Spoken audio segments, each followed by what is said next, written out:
अस्सलामुअलैकुम वरहमतुल्लाहि वबरकातुहू। बिस्मिल्लाहिर्रहमानिर्रहीम। वस्सलातु वस्सलामु अला रसूलिहिल करीम व अला आलिहि व अस्हाबिहि अजमाइन, अम्मा बाद। मेरे मोहतरम भाइयों दोस्तों, आज ये मसला बयान करना है कि क्या तीन तलाक, बीवी को तीन तलाक देने से वो हराम हो जाती है अपने खावंद के ऊपर? क्या वो हराम हो जाएगी? बाज़ लोग ऐसे भी होते हैं, तीन तलाक़ें देकर कहते हैं जी हमारा तो ये मकसद ही नहीं था, हम तो गुस्से में थे या हमने मजाक में दिया। तो गुस्से में दो तब भी हो जाएगी, मजाक में दो तब भी हो जाएगी। हाँ, अब हमारा टॉपिक ये है कि अगर तीन तलाक़ें दे दी जाएं तो क्या बीवी हराम हो जाएगी? हराम हो जाएगी। तो मोहतरम भाइयों, दोस्तों, बुज़ुर्गों, ये मसला बयान करने से पहले आपसे छोटी सी दरख्वास्त की जाएगी। अगर वीडियो के ऊपर नए आए हैं तो इसे ज़रूर सब्सक्राइब कीजिएगा, बेल आइकन को प्रेस कीजिएगा ताकि आप तक हर वीडियो जो है वो टाइम टू टाइम पहुंचती रहे। अब चलते हैं अपने मसले की तरफ कि आया कि तीन तलाक देने से बीवी जो है वो हराम हो जाती है, खावंद के ऊपर हराम हो जाती है। तो हाँ, जब भी खावंद अपनी बीवी को तीन तलाक देता है तो बीवी उसके ऊपर हराम हो जाती है, हराम हो जाती है। अब वो बीवी उसकी बीवी नहीं रहती। अब ये इद्दत गुजारने के बाद पूरी दुनिया में जिस मुसलमान से चाहे निकाह कर सकती है। अब ये इससे आज़ाद हो गई। हाँ, अब इसके निकाह में यानी कि दोबारा अगर आना चाहे तो जब जिस खावन से दोबारा इसका निकाह हुआ है तो वो इसको तलाक देगा। उसके तलाक देने के बाद, इद्दत गुजारने के बाद, फिर ये पहले वाले खावन के पास आ सकती है, फिर उसके साथ निकाह हो सकता है। ये एक ही सूरत है वापस आने की, वरना तीन तलाक देने से बीवी गई, हराम हो गई। तो आज बहुत सारे ऐसे लोग हैं जो तीन तलाक दे देते हैं, लेकिन फिर भी मियाँ बीवी आपस में कंप्रोमाइज़ कर लेते हैं, क्योंकि औरत जो है वो दिल की नर्म होती है, ये मर्द जो है ये चालाक किस्म का होता है।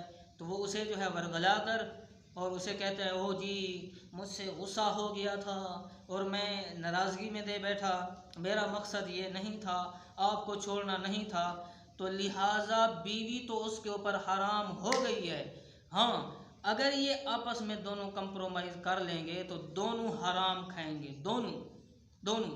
दोनों जिना करेंगे, जिना। और आप समझते हैं फिर जिना की क्या सज़ा है? दुनिया के अंदर भी अल्लाह पाक ने जो है गैर शादीशुदा के लिए 100 कोड़ा रखा और शादीशुदा आदमी के लिए रज्म का हुक्म किया कि उसे रज्म किया जाए, संसार किया जाए। तो इसीलिए तो फिर ये गुनाह में पड़ जाएंगे। तो इसीलिए आपसे गुजारिश है, बाद लोगों को ये गलत फहमी है और बाद हजरात जो है ये अहल हदीस हजरात के पास जाते हैं, फतवा ले लेते हैं। वो कहते हैं तीन दो तो एक होगी। कैसे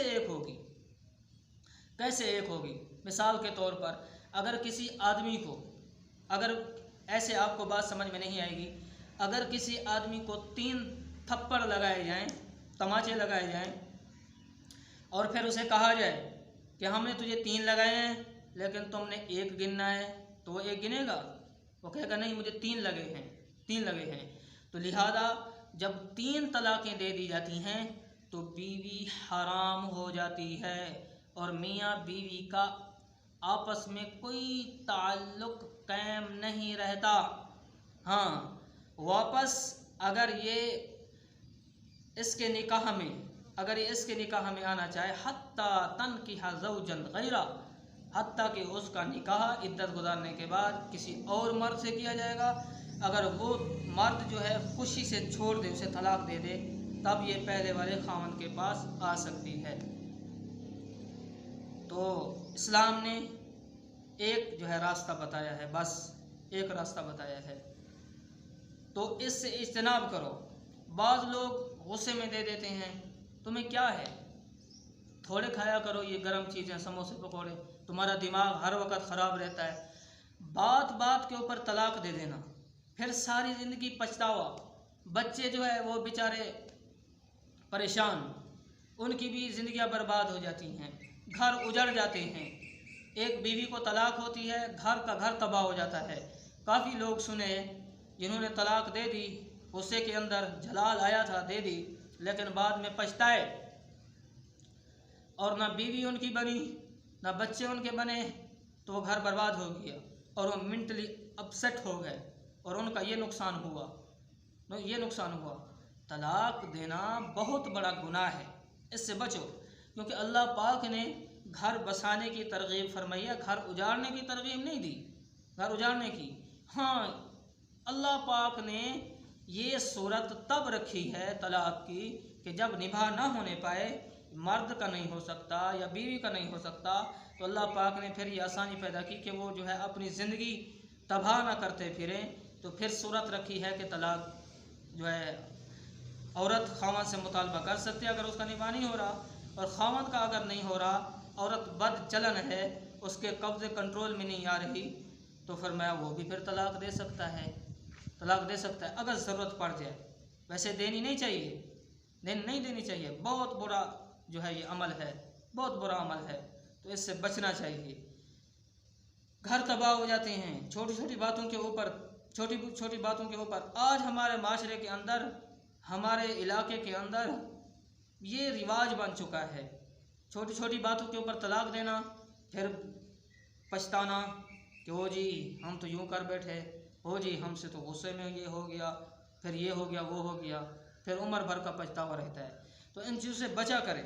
इसीलिए मैं रब्बुल आलमीन की ज़ात पाक के ऊपर कुर्बान जाऊँ, तो अल्लाह पाक ने जो है एक तरीका बताया कि 3 हैज़ के अंदर तलाक दो, 3 हैज़ के अंदर, 3 मेंसेस, हाँ, एक ऐ पाक हो, एक तलाक, ताकि दरमियानी जो हिस्सा है 3 माह का जो पीरियड है, इसके अंदर अगर मियाँ बीवी आपस में निबाह करना चाहे, रुजू करना चाहे, तो घर बर्बाद होने से बच जाएगा। कुर्बान जाऊँ ऐ मेरे मौला तेरे ऊपर, तेरी कुदरत के ऊपर, तेरे हिकमत के फ़ैसले के ऊपर कि अल्लाह पाक ने घर बसाने का बताया है, तरगीब दी है, ना कि घर उजाड़ने की। तो रहा मसला ये, 3 तलाक देने के ऊपर बीवी खावंद के ऊपर हराम हो जाती है। जो ये मसला लिख के देते हैं, फतवा देते हैं कि हराम नहीं होती, एक होती है, वो झूठ बोलते हैं। तो याद रखना, आखिरत वाले दिन जान ही उठाए जाओगे, तो इससे बचना है। ऐसी गलती मत करो कि तुम्हें जो है हराम खाना पड़े।